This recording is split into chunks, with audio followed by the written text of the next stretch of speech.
नमस्कार, NB news देख रहे हैं। यहाँ पर मैं हूं आपके साथ साधना बत्रा। महाराष्ट्र राज्य चुनाव आयोग ने मंगलवार को सुप्रीम कोर्ट में कहा कि अगर जमीनी हकीकत अनुकूल रहती है तो राज्य में 5 जिला परिषदों और 33 पंचायत समितियों के उपचुनाव कराए जा सकते हैं।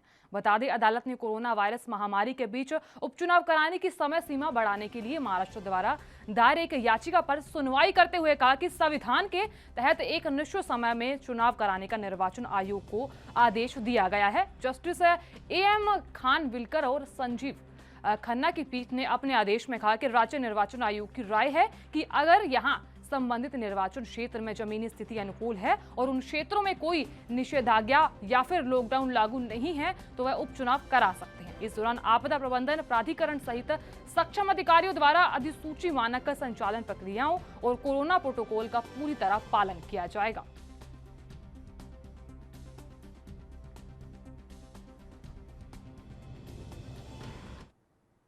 और बीते 15 महीने से कोरोना महामारी का सामना कर रही दिल्ली में अब तक 25,000 लोगों की मौत हो चुकी है। बता दें, मंगलवार को यहां स्वास्थ्य विभाग ने 4 मरीजों की संक्रमण के चलते मौत होने की जानकारी दी, जिसके बाद कुल मरने वालों की जो संख्या है वो 25,000 पहुंच चुकी है। आपको बता दें, बड़ी संख्या में मरीजों ने दूसरी लहर में जान गंवाई है। और इसके अलावा पिछले एक दिन में अगर बात करें तो संक्रमण के नए मामलों में भी बढ़ोतरी दर्ज की गई। सोमवार की बात कर लेते हैं। सोमवार को विभाग ने 15 अप्रैल 2020 के बाद सबसे कम 54 मरीज मिलने की जानकारी दी थी, लेकिन यहां मंगलवार को विभाग ने पिछले एक दिनों में 79 नए मामलों की जानकारी दी है।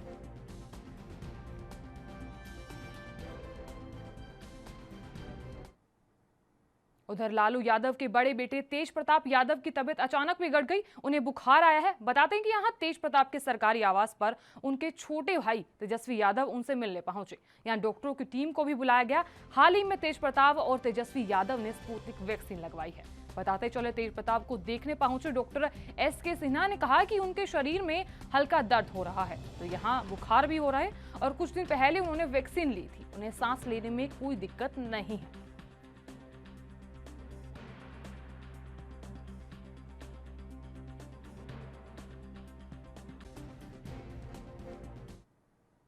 दिल्ली एनसीआर की बात कर लेते हैं। दिल्ली एनसीआर में मानसून का बेसब्री से इंतजार कर रहे लोगों की मायूसी लगातार बढ़ रही है।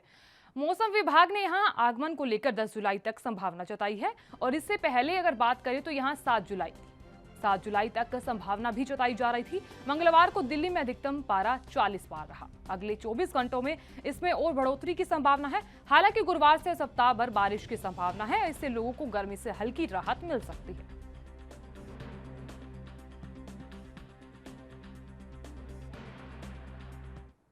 चलिए सीधे उत्तर प्रदेश ले चलते हैं, जहां उत्तर प्रदेश की अलीगढ़ पुलिस को एक और बड़ी सफलता हाथ लगी है।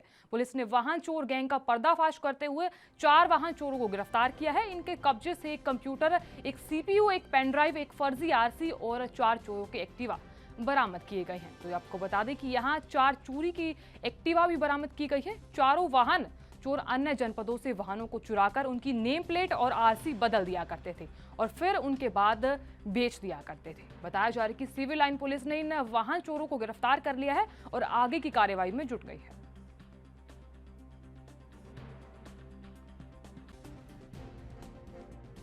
ये थाना सिविल लाइंस ने ऑपरेशन 420 के अंतर्गत एक अंतर जनपदीय वाहन चोर गिरोह का पर्दाफाश किया, जिसमें अभियुक्त आगरा से स्कूटी चुराकर और यहाँ पर उनका आरसी परिवर्तित कर यहाँ पर बिकवाने का कार्य करते थे। इस प्रकरण में 4 व्यक्तियों की गिरफ्तारी हुई है। वगीश उर्फ वरुण पुत्र रामजीलाल शर्मा, राहुल शर्मा पुत्र स्वर्गीय श्री ओम प्रकाश शर्मा, गोविंद पुत्र स्वर्गीय कैलाश चंद्र, राहुल शर्मा पुत्र चंद्रदत्त मिश्रा। इनके पास से एक कंप्यूटर, सीपीयू, एक पेनड्राइव और 4 फर्जी आरसी और 4 एक्टिवा जिनके number UP 80DV 0495, UP 85AW 5032, एक बिना नंबर की एक्टिवा जिसका engine number JF 50EA 9014154, Activa जिसका नंबर यूपी 85AJ 0556, यह इनसे बरामदगी हुई है। और इस प्रकार इन लोगों को गिरफ्तार कर एक अंतर जनपदीय गिरोह जो स्कूटी लाकर उनकी आरसी फर्जी बनाकर उनको बिकवाने का जो कार्य करता था उसका पर्दाफाश किया, अभियुक्तों को गिरफ्तार करके भेजा, जिससे इस प्रकार का सराहनीय कार्य इनके द्वारा किया गया।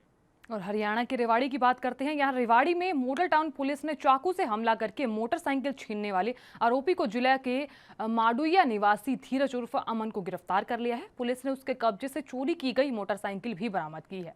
बताते चले कि जिले के गांव कालका निवासी लाजपत ने पुलिस को दी शिकायत में कहा कि वह दिल्ली इनकम टैक्स पीसीआईटी में कॉन्ट्रैक्ट पर एमटीएस पद पर कार्यरत है और 28 जून को वह अपनी मोटरसाइकिल पर सवार होकर ड्यूटी करने गांव आ रहा था। शाम को जब वह गांव कालका संगवाड़ी रोड पर पहुंचा तो यहां एक स्कूटी पर 2 लड़के सवार होकर आए। उन्होंने उनकी मोटरसाइकिल के आगे स्कूटी लगा दी और उसे धक्का देकर बाइक से गिरा दिया। बता दें, इस मामले में उसने यहां विरोध किया तो स्कूटी पर पीछे बैठे व्यक्ति ने चाकू से उस पर वार किया और जिससे वह घायल होकर मौके पर ही गिर गया। बता दें, इसके बाद एक लड़का उसकी मोटरसाइकिल लेकर फरार हो गया और इस मामले में तत्पश्चात पुलिस को शिकायत दी गई। पुलिस ने जांच करते हुए उक्त आरोपी को गिरफ्तार कर लिया है और पकड़े गए आरोपी को अदालत में पेश कर लिया गया है और यहां एक दिन के पुलिस रिमांड पर भी लिया गया है। पुलिस ने उससे बाइक भी बरामद कर ली है।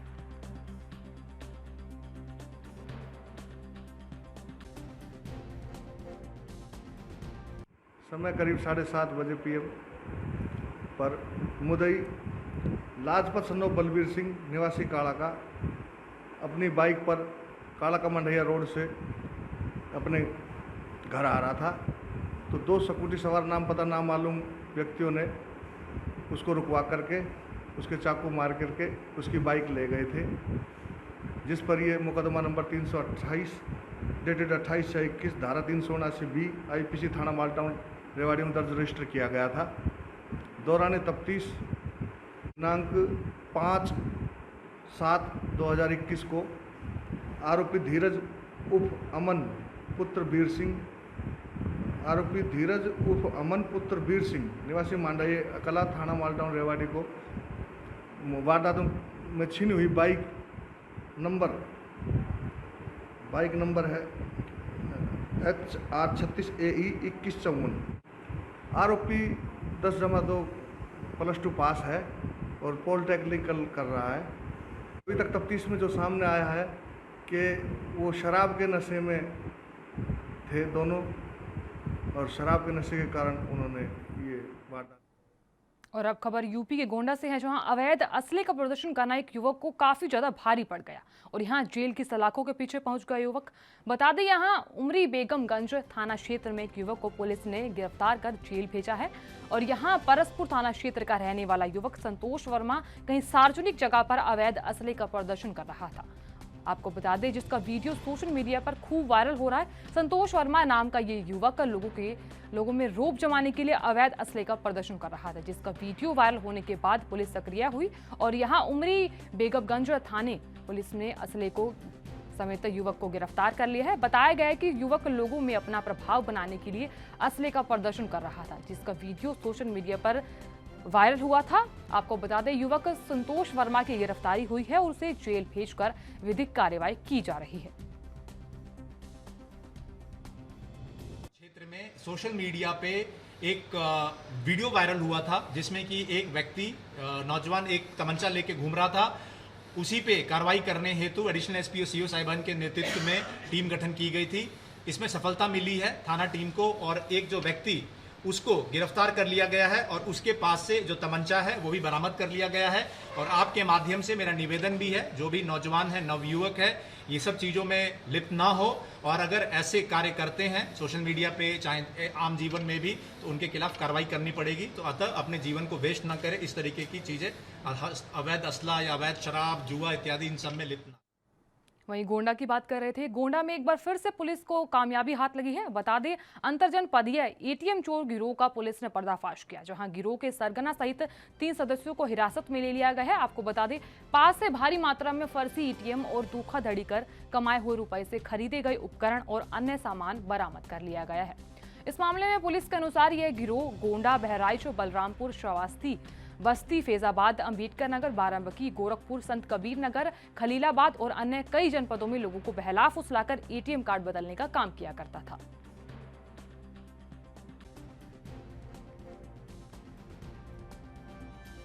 जनपद गोंडा में अपराधियों के खिलाफ जो अभियान चल रहा था, उसी में थाना मनकापुर टीम एवं एसओजी टीम की संयुक्त कार्रवाई में बड़ी सफलता हाथ लगी है।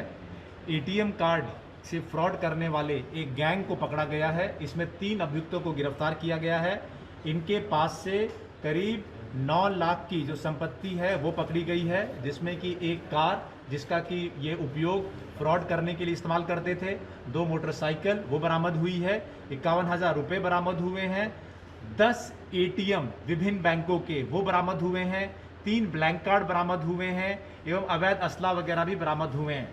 ये एक शातिर किस्म का गैंग है जो कि गोंडा, अयोध्या, बस्ती इत्यादि आसपास के जो जनपद है वहाँ पे सक्रिय था एवं लोगों को एटीएम में जाने के बाद वहाँ पे मशीन के साथ ये छेड़छाड़ करते थे एवं बटन दबा के ये अनुभव कराते थे जो ग्राहक अंदर गया है कि आपका पैसा नहीं निकल रहा है, आप बाहर चले जाइए। और जब ये होता था उसी समय ये एटीएम को बदल लेते थे और जो ग्राहक का एटीएम है वो खुद रख लेते थे और एक नकली एटीएम धीरे से उनको पकड़ा देते थे। और यहाँ ऊंची चोटी फतेह करने की प्रहरी सीमा सुरक्षा बल हमेशा अपने सिद्धांत जीवन पर्यंत कर्तव्य पर हमेशा आगे रहता है और इसी के तहत देवभूमि उत्तराखंड के जनपद की बात कर लेते हैं। चमोली में स्थित हिमालय रेंज में गरुड़ पर्वत पर तिरंगा फहराकर 7 दिनों में रिकॉर्ड कायम कर नया मकाम हासिल किया गया। बता दें, commandant Mahesh Kumar Negi border security force Doiwala Dehradun के पर्यवेक्षण के तहत BIAT के पर्वतारोही दल द्वारा माउंट गरुड़ की 19,685 फीट और 6,000 मीटर पर अभियान चलाया गया, जिसका मुख्य उद्देश्य है स्वच्छ भारत स्वच्छ हिमालय के प्रति जनमानस को जागरूक करना था। इस अभियान के तहत team leader deputy commandant Dinesh Kumar Chauhan के नेतृत्व में 20 BSF पर्वतारोही की एक टीम ने 7 दिनों के रिकॉर्ड समय से तकनीकी रूप से कठिन और चुनौतीपूर्ण और दुर्गम इलाके और कठोर मौसम की स्थिति का सामना करते हुए माउंट गरुड़ की हजारों फीट की चोटी पर सफलतापूर्वक चढ़ाई की।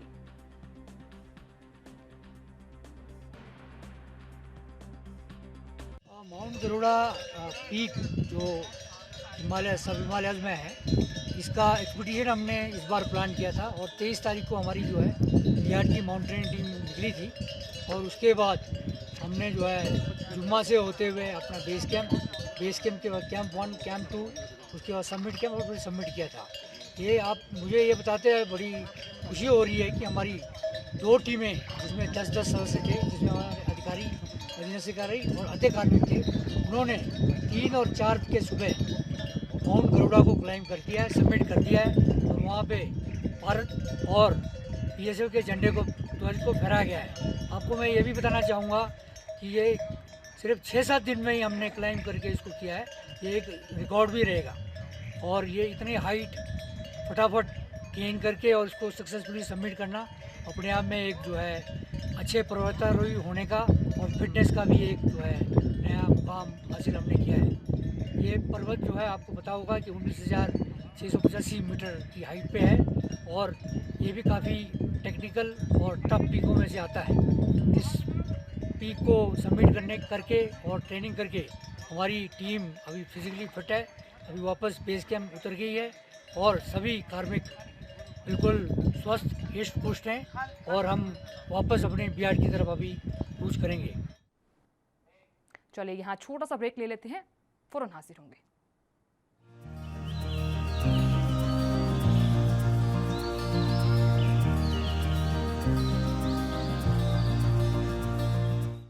बेकसवी का स्वागत है। खबरों में आगे बढ़ेंगे और अब बात उत्तराखंड की कर लेते हैं। उत्तराखंड की बाजपुर पुलिस ने 4 महीने पहले हुई चोरी की वारदात को सुलझाने में सफलता हासिल की है।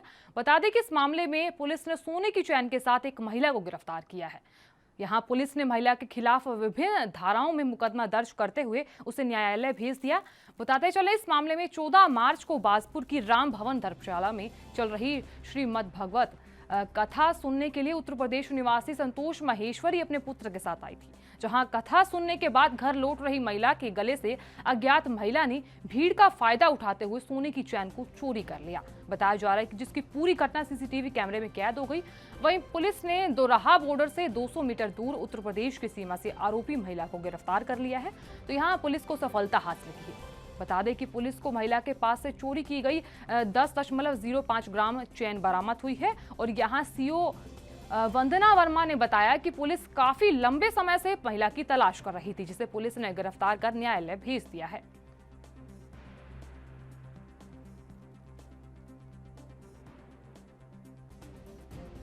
कि 17 मार्च 2021 को श्रीमती संतोष माहेश्वरी द्वारा एफआईआर लिखवाई गई थी कि 2 दिन पूर्व श्री राम जानकी धर्मशाला में भागवत कथा सुनते हुए इनके गले से सोने की चेन किसी अज्ञात महिला द्वारा निकाल ली गई है।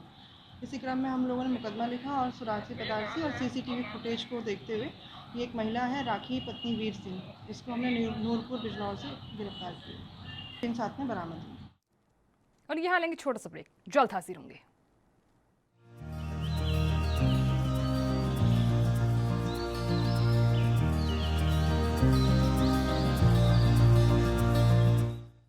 ब्रेक का स्वागत है। खबरों में आगे बढ़ेंगे और अब बात उत्तराखंड की कर लेते हैं। उत्तराखंड में लंबे समय बाद एक दिन में सबसे कम 89 संक्रमित मिले, तो यहाँ 3 मरीजों की मौत भी हुई है कोरोना से, और इसके बाद 101 मरीजों को ठीक होने के बाद घर भेजा गया है।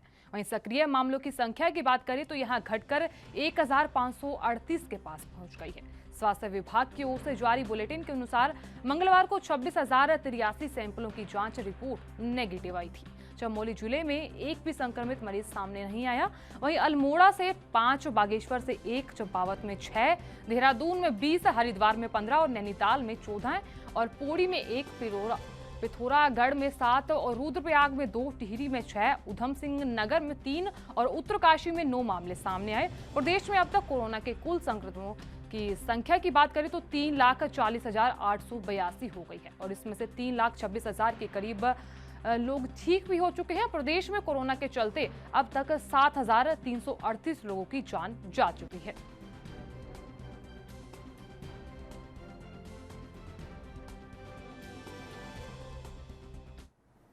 और अब खबर यूपी के बरेली से है। यहाँ सूदखोरी के मामले में नामजद संजू सक्सेना की संदिग्ध हालत में मौत हो गई है। बताया जा रहा है कि संजू का शव जो है सड़क किनारे पड़ा मिला, जहां स्थानीय लोगों ने जेब से मिले नंबरों पर फोन करके परिजनों को सूचना दी और परिजनों ने पुलिस द्वारा लगातार दबिश देने की वजह से खुदकुशी करने का आरोप लगाया। वहीं कुछ परिजन मौत का कारण हार्ट अटैक बता रहे हैं। बताया जा रहा है कि पुलिस मामले की जांच में जुट गई है और यहां गली के रहने वाले संजू सक्सेना का शव सोमवार को हाटमन कॉलेज के पास सड़क किनारे मिला।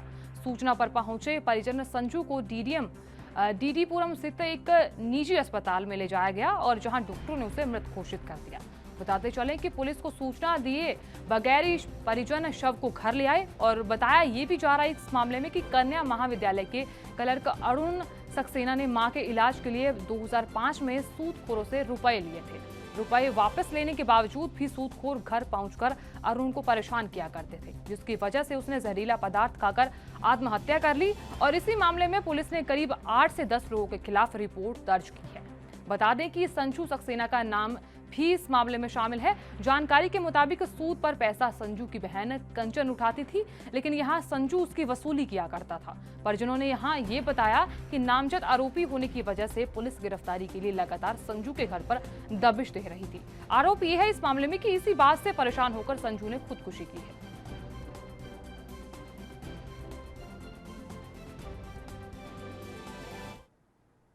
वहीं हरियाणा के पलवल की बात कर लेते हैं। यहाँ पलवल के गदपुरी थाना इलाका स्थित एक 23 वर्षीय युवक ने घरेलू कलह के चलते देसी कट्टा से गोली मारकर आत्महत्या कर ली। पुलिस ने मामले की किसी के खिलाफ कोई कार्रवाई नहीं की है।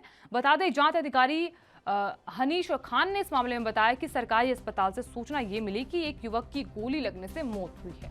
सूचना मिलते ही पुलिस मौके पर पहुंची और पुलिस ने बताया कि गांव धतीर निवासी वीर ने पुलिस को शिकायत में कहा कि उसके भाई प्रवीण ने घरेलू कलह के चलते गोली मारकर आत्महत्या कर ली है। पुलिस ने मामले में किसी के खिलाफ कोई कार्रवाई नहीं करते हुए पलवल के सरकारी अस्पताल में शव का पोस्टमार्टम करवाकर उसके परिजनों को सौंप दिया है।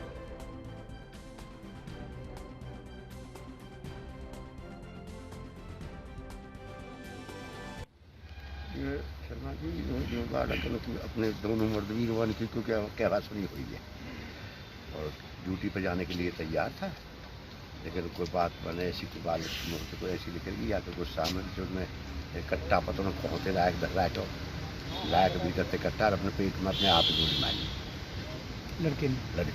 शादी कितने दिन पहले हुई थी? 1 वर्ष पहले। तो पहले भी कोई उनकी कहा सुनी होती थी क्या? ऐसी कोई शिकायत तो है ना। 3 बच्चे अपने घर भी खूब बड़ो लंब छोटो ना कोई बड़ो बना रहा है और कोई ऐसी।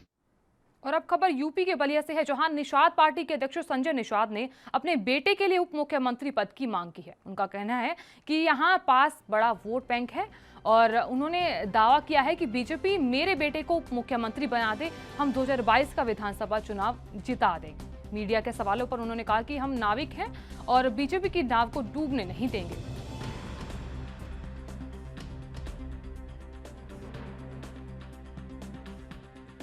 आज के दिन में हम लोग यहाँ जिताने हराने वाले हैं। आज के दिन में हमारे पास वोट बैंक है, झुआ भर वोट है, तो इतना वोट वाले के बेटे को उप मुख्यमंत्री बना दें, उप मुख्यमंत्री बना दे तो जल्दी से 2022 में आपकी सरकार 2022 में फिर मोदी जी योगी के नेतृत्व में बन सकती है। तो क्या इस बार भाजपा की नैया आप पार लगाएंगे क्या? निश्चित रूप से। नाविक तो कभी अपनी नाव को डूबने नहीं देता है। अगर नाव में जिसमें हम सवार हैं, योगी जी मोदी जी सवार हैं, वो कैसे डूबने देंगे? हाँ। लेकिन बहुत छेदा करने वाले को अगर मोदी जी योगी जी पकड़ेंगे नहीं कि भाई ये छेदा करने वाले अधिकारी कर्मचारी नेता है जो टूट भाई ये बाहर से दूसरी पार्टी से आए, भाजपा का कुर्ता पहन लिया तो और कहे हमारे पास। संजय निषाद जी, इस बार विधानसभा चुनाव में योगी आदित्यनाथ की नैया कौन पार लगाएगा? भाई देखो, अगर भारतीय जनता पार्टी अगर इनके मुद्दे को हल कर देती है तो आसानी से हो जाएगी। 70 साल से सबको पार किया इन्होंने। फिलहाल के लिए इतना ही। आप देखते रहिए ANB न्यूज़। नमस्कार।